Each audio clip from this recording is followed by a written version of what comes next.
Walk with me. So, real question for y'all this morning.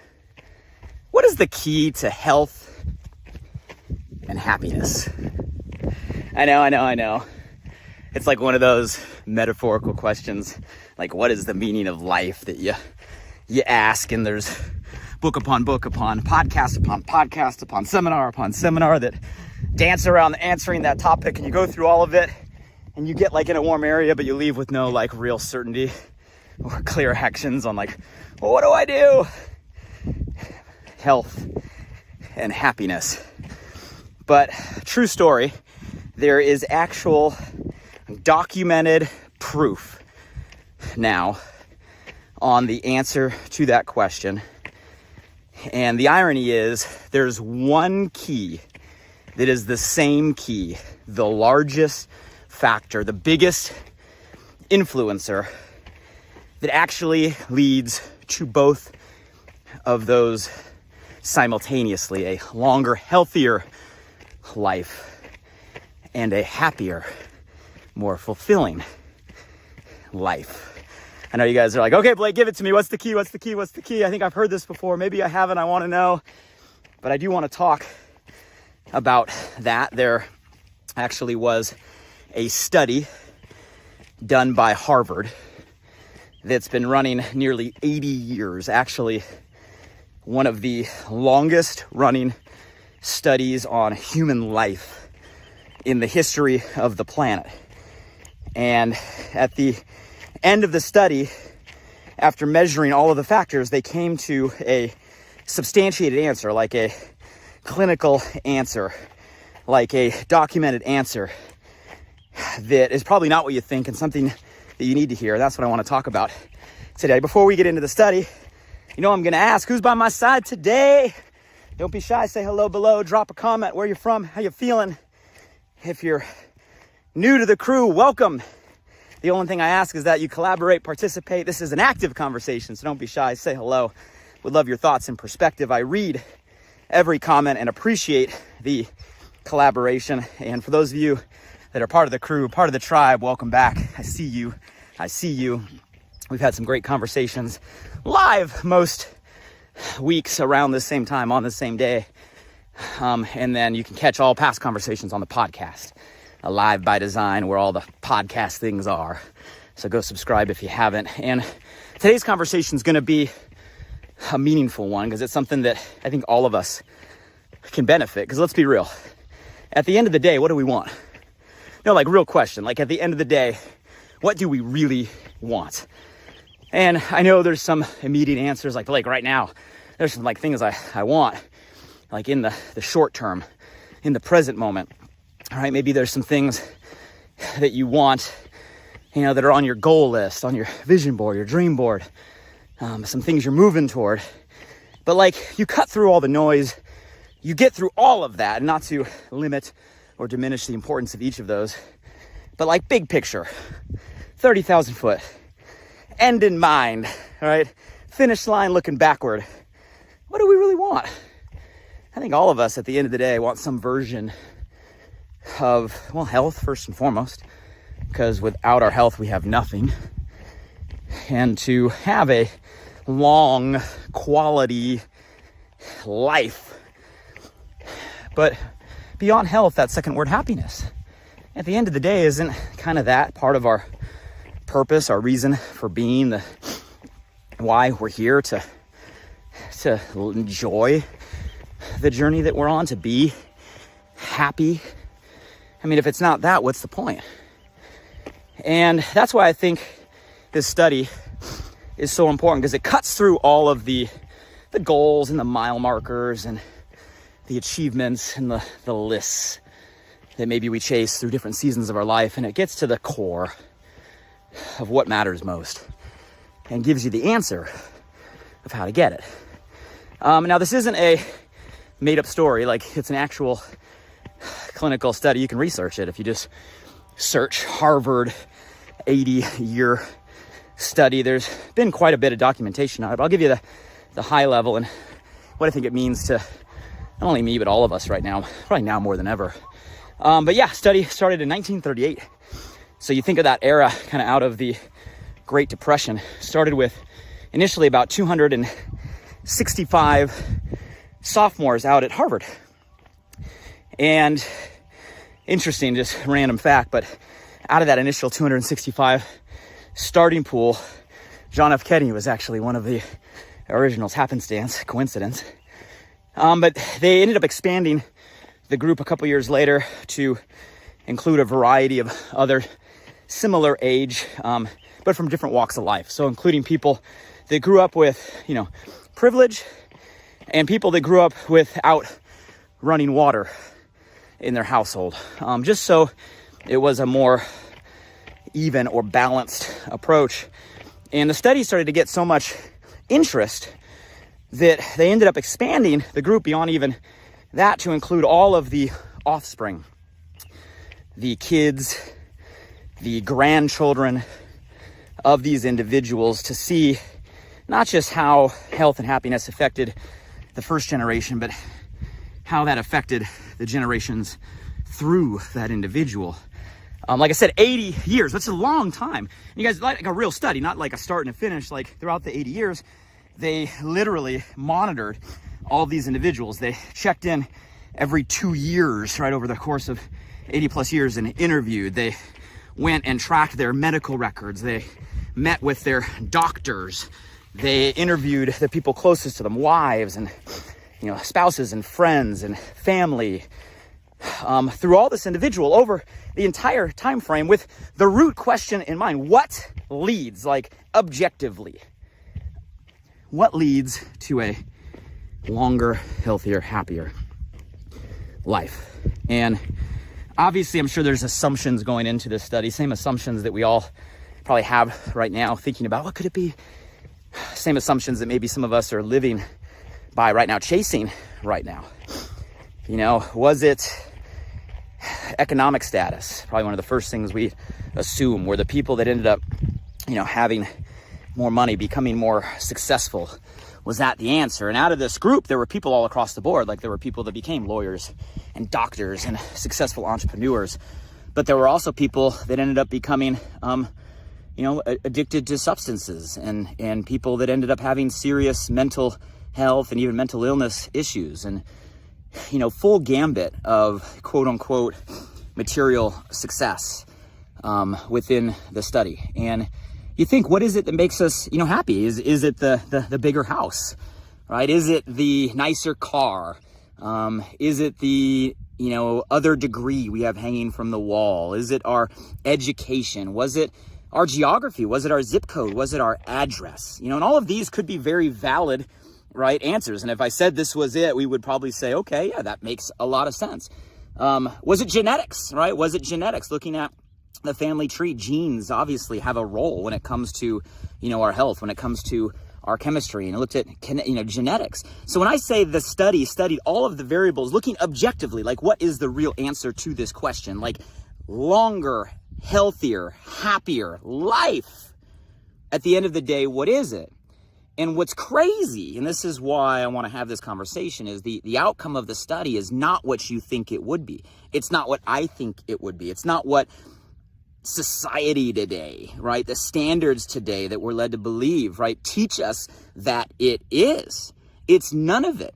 At the end of the day, for this study, out of all the individuals over the course of a lifetime, the number one factor to a longer, healthier, and happier happiness index, happiness factor at the end of the life was the quality of relationships. Probably didn't see that one coming. The quality of relationships, more than anything else, more than the number of commas or zeros in a bank account, more than the number of, things, right, that are purchased or bought, more than the amount of travel around the world, more than the amount of, achievements in the lifetime, more than anything else, the number one thing was the quality of relationships. Matter of fact, when looking at people in their 80s, right, at the ones that were the healthiest and the happiest. It was the ones that were most satisfied with their relationships in their 40s and 50s. And sadly, the ones in their 40s and 50s that were not satisfied with the relationships, the people around them, they didn't even make it till their 80s. The quality of our relationships is the number one thing above anything else, no matter what the media says, your Instagram feed says, the advertisements that bombard us every day lead us to believe. Above all of that, the key to fulfillment, truly happier life. And not just happiness, but actual longevity, living longer, comes down to the relationships around us. Now, you guys, that's such a key finding. Now, don't misunderstand me, right? This isn't a anti-thing conversation. I'm a goal setter. I'm an advocate of goal setting. I'm an achiever. I know what it means to be the achiever out there. And there's nothing wrong with the mile markers, right? There's nothing wrong with nicer cars. There's nothing wrong, with living in an area that you love and you feel safe in, or a community you feel like you belong to. There's nothing wrong with traveling the world. There's nothing wrong with all of these things. And a matter of fact, there can be benefit to the material things, right? Money is a factor today. It's what drives our economy. It's how we live. It opens up means. And having more of it can give you access, right? Having influence can give you a platform to make an impact, right? All of these things, don't misunderstand me, they're not bad. I'm not saying they're evil. And there's nothing in the study that said that they were bad or evil. It just said it's not the answer to health and happiness long term. And that's the shift we need to make, is realizing that the pursuit of the thing and the achievement of the thing, while it may give you a fleeting moment of joy, you find after you check enough of those boxes off, after you climb enough mountains, after you get enough things, that you realize that's a treadmill that never ends. It will never lead to true fulfillment and happiness. And that understanding is the shift, because so often we, especially achievers, strivers out there, producers, right? So often we get stuck on this hedonic treadmill, right? Where we have to run in order to achieve. And once we achieve, right, it makes us happy for a fleeting second, and then we're on to the next and on to the next. And somewhere in the back of our mind, we've conditioned ourselves to say, when this happens, then I'll be happy. When this happens, then I'll be happy. When this happens, then I'll be happy. And the when then game never ends. And pretty soon we run out of whens and get to the end of our life still chasing, right, this hope of happiness, but never actually catching it.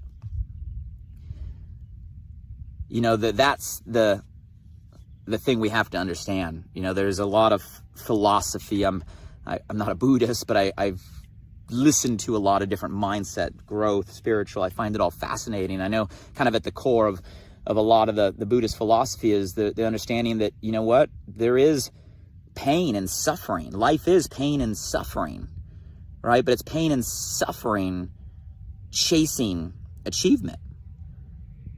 And once we understand that the attachment, right, to things, the attachment to the achievement is what's leading to pain and suffering, then we realize that it's not about the things, it's about separating ourselves from the attachment to those things that ultimately give us the release of that pain. And you guys, it's a similar concept here in this study, right, done by Harvard, where you realize that it's not the things that we're taught to believe that lead us to become happier. And I can tell you, you guys, I've been there. I've been there as an individual, right? The top of a mountain that most people would spend their life dying to climb, and getting there and realizing like, wow, I thought I'd feel different, and realizing that you don't. It's not the answer. Don't misunderstand me. It's fun. Don't misunderstand me. It gives you access to things that you should experience and that you should go for. But hear me in what I'm trying to get across. That is not the answer if you're looking for the fulfillment side of things, the happiness side of things. It's not, and I know people that have achieved heights well beyond anything I've ever done, right? A level of success and finance and fame and, fortune. And the answers are the same. It doesn't matter how high the mountain you climb. It doesn't give you the feeling of fulfillment. And, the irony is at the core, It's something that doesn't cost a thing. It just takes a heart and some intention. It comes down to the relationships of the people around us. Now, when I say relationships, I mean relationships. Yeah, I mean anybody that's, a spouse or a significant other. Obviously, that's the person that we spend most of our life with is such an important piece, but it's not the only piece. I'm talking our family unit, all right? The people around us that are our family, maybe family by blood or maybe family by friendship, right? How many of you guys have close friends you consider family, right? That friendship circle, that circle that is there for you. Even beyond the circle, it's why I think community today is more important than ever. I go on to say that community is today's currency. Community is today's currency. What is community other than a network of relationships, a network of people that are adding value to one another? You guys, we were built as human beings, as communal people. We grew up and survived in tribes, right? We are used throughout our legacy and our history to a unit around us to lift each other up. That's how we were designed, and that throughout history is how we have lived. But that community, that fabric, this core of relationships has been degrading for years. Even pre-pandemic,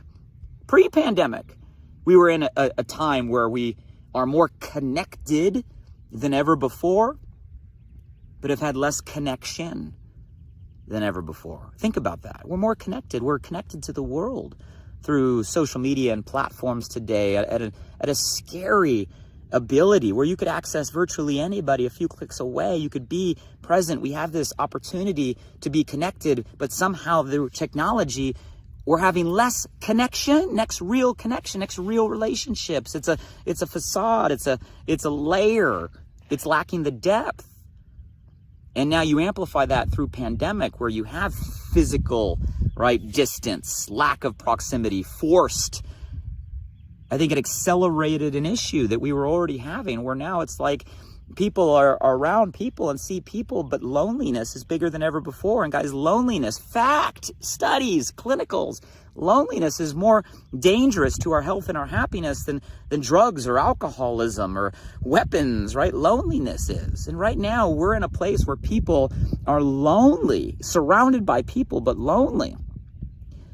And that's why I want to have this conversation, realizing, guys, that the key is investing intention into our relationships, the people around us, our social circle, our peer group, and why finding a community that lifts you up, a community that sees you for who you are, a community that wants the best for you, a community that's willing not just to, smile and say yes and nod, but challenge you and push you beyond another standard because that they care. A community, guys, that inspires you to pursue your potential to become your best. It's why community is a more important currency than ever before, no matter what business you're in or what company you're in or what path you're in or what profession you're in. It's the number one key if you want to live a longer, healthier life.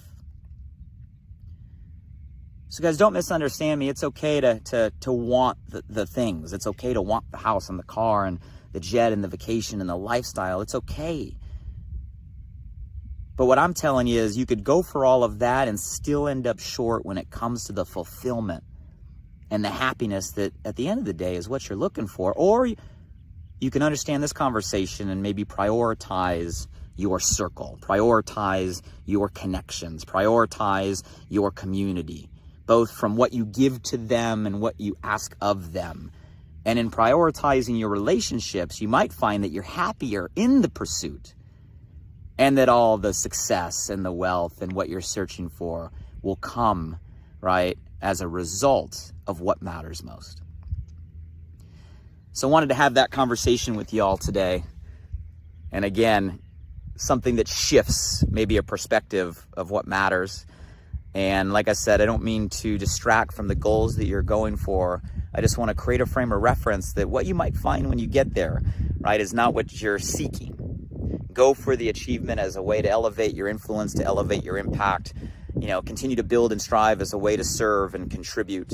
Continue to go as a way to do what you're passionate about, as a way to unlock your potential, as a way to live your purpose. All of that is fantastic, but know at the core of all of it, it's not the answer to living longer, healthier, and happier. At the end of the day, that's our relationships, and that's something that you can focus on right here and right now. There is no if, when, then.